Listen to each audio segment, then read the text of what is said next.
In this video, we're going to show you how to use the Wholesale Lead Tracker. As of right now, you've likely already downloaded the Wholesale Lead Tracker, and this is what it looks like. We have an area on the left here, which is where you store all of your information for the specific contact that you have. Then we have what's called status areas here, which you can see have all different colors. You can modify this however you want to have the information that you want. If you want to change the statuses to however you want, you can do that too. But these are just the most common ones that we've used in our own business to help us out. So let's say we have a brand new lead that comes in, and we'll call it Acme Corporation. So I'm going to enter in Acme Corporation. Their website is acme.com. They don't have a contact name yet, so I'm just going to leave that blank as of right now. There is a phone number on their site, so we're just going to put 555. We'll put their supposed phone number in here. I don't have an email address yet, but if I did, I could pop that in there. And then I did notice on their website they do have an address, which is 123 Acme Lane, Acme, Georgia, 12345.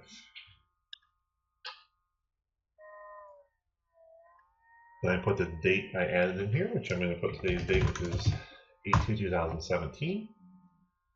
Then I will add in a note here saying that found a lead via standard research. And if you want to, you can drag this out a little bit here to make the area a little bit bigger. You can also create a new tab in here if you want to. Like if I wanted to just go in here and create a new tab and put on here where lead was found. And I can just, instead of leaving that note there, I can actually just put it right here if I want to. Make this a little bigger. And then I'm just going to make this an initial lead. I'm just going to put an X mark here showing this is an initial lead. Or I can even put the date here if I want to of when I found that lead. However you want to use this is up to you. Alright, so now we've actually found the lead. Now we need to potentially contact this lead and see if we can get some information. Now, you can set up however you want, where you send maybe a first email for contact, and then maybe you send a second email, maybe you call them or left a message, that type of thing. In this case, I don't have an email address yet, so I'm just going to have to give them a call. So let's say I gave them a call, and I found out a little bit of information, but I'm actually waiting for them to call me back. I did call and I found out that the person that I need to talk to is James Taylor. And they gave me an email address for James, which is james@acme.com. And I put a note in here that says James is the sales rep for the area. And then I'm going to go over here where it said called and left message. I'm going to put today's date. Alright, so let's say some time goes by and 2 days later we still haven't received a response from James. Maybe I want to just send him an email now that I have his email address. So I can go in here and say send first email. Then maybe I need to send a second email. So maybe I do this. I send a second email on 8/7. It's been 3 days.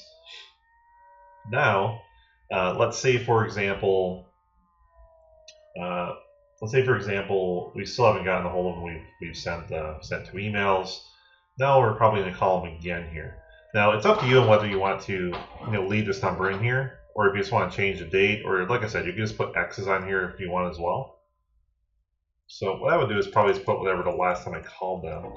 So I'm just going to say I'm going to call them on 8/8. This time I actually did get a hold of James when I actually contacted them on the 8th. They said, well, here's, they sent me an email and gave me an application to fill out. So now I'm going to go over here. If I actually fill out the application, I can put the date I fill out the application. Right now I'm kind of waiting for a price list or waiting for some information from the supplier. It's possible they might tell me that they won't take any Amazon sellers. Maybe they already have someone under contract and they don't want any Amazon sellers that way. Maybe you need a brick and mortar store in order to sell with them. So let's say after I fill out the application, they realize that we only sell on Amazon. We don't have a brick and mortar store, and they said, you know what, you need a brick and mortar store. So I go over here and put in the date. Let's say maybe they contact me on the 9th. And I put in here that it's closed. I need brick and mortar store. And the reason I'm flagging this for this way, where it says closed, need brick and mortar store, is now what I can do is I can filter these out if I want to. And I can also come back to these if I want later. If I happen to actually put together a brick and mortar store, if I actually flag it as needing a brick and mortar store, when I get to the point to where I do have a brick and mortar store, all I have to do is just filter them out and find all the ones that have flagged for that reason. The same thing for some of these other ones, like closed no Amazon sellers. Let's say we start selling our own Shopify store or some other methods. Then all I have to do is filter it out, and I can find all those contacts that we couldn't close before because we didn't have the right channel for them. Maybe they're underneath their contract. I can even put in here, close under contract. I can put the date on here, but I can put some more information here too if I want. So I could say contract ends 9/30/2017, something like that, if I want to. This is really flexible, and you can use this however you want. You can just put the date there and maybe just follow up with them after 30 days. However you want to do it's fine. For closed other, you could put a date in here. You could put the reason why it was closed for a various other reason. You can put that there. That's really what these spots are here for. And then once you have something in one of these spots, you likely aren't going to contact this person again unless you have some sort of follow-up system for various reasons of this. Let's say we fill out the app, and they actually did send us over a price list.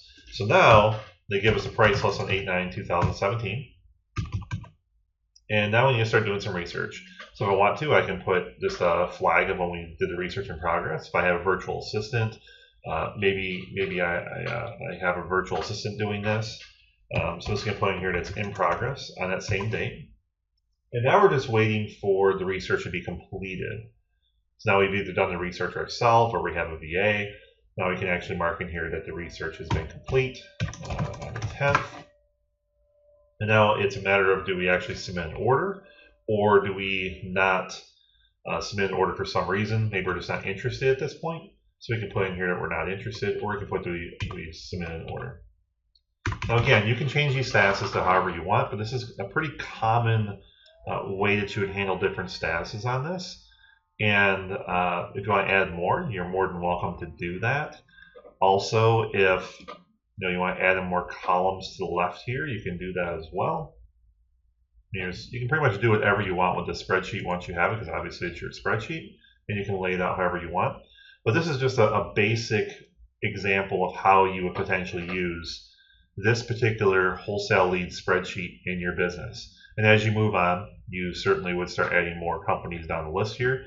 You can sort out you can filter out certain areas if you need. So let's say you have sent out first emails to 20 companies on one specific day, and you haven't sent out a second email. So you can actually set a filter to say, I want everything that doesn't have a second email but does have a first email sent on a specific day, so you can keep track of when they were.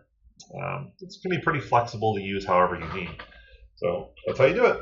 If you have any questions, feel free to go to the Free Wholesale System Facebook group and ask some questions in there about this particular wholesale lead tracker, and we'll be glad to answer them. Thanks again.